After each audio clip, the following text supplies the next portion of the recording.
This video is all about discrimination in real estate.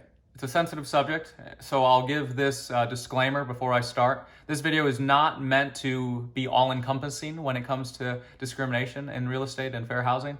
It's meant to get your wheels turning. Make sure that you're understanding what it is to discriminate a little bit, and it should remind you that there are federally protected classes when it comes to real estate. But don't view this video as gold, as the end-all be-all. Educate yourself, look up your own information, ask experts more of what constitutes discrimination when it comes to real estate and when it comes to fair housing, because there is a lot to know.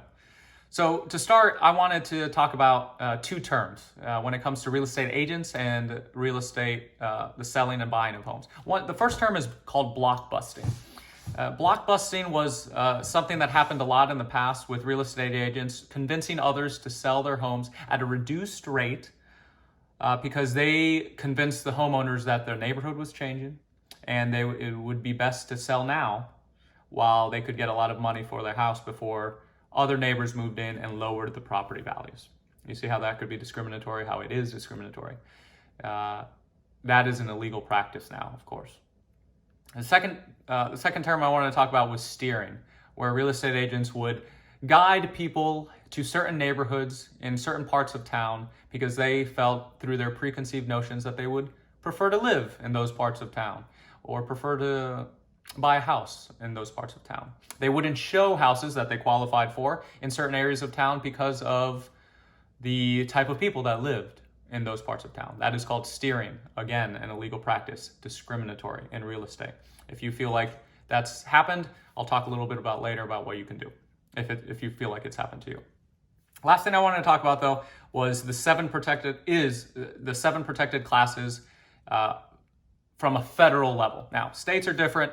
Do your research, but from a federal level, these are the seven protected classes. They're race, color, national origin, religion, disability, sex, and familial status.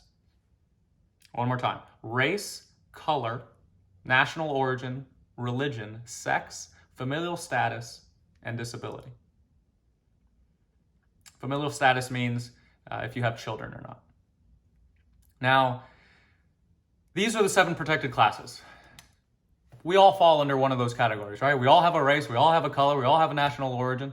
We're all under one of those classes. So if you feel like you've been discriminated against, the department that handles the enforcement of discriminatory practices is the Department of Housing and Urban Development. Hopefully this video has shed a little bit of light on discrimination, in real estate. And like I said, it's meant to get your wheels turning. It's not an end-all be-all. There's a lot more information. This is only a 3-minute video.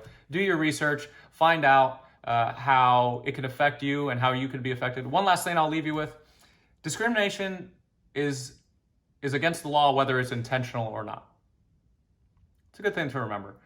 Discrimination when it comes to fair housing is against the law whether it's intentional or not. So think about that when you're buying or selling your home, and reach out to me if you have any other questions, okay? Thanks.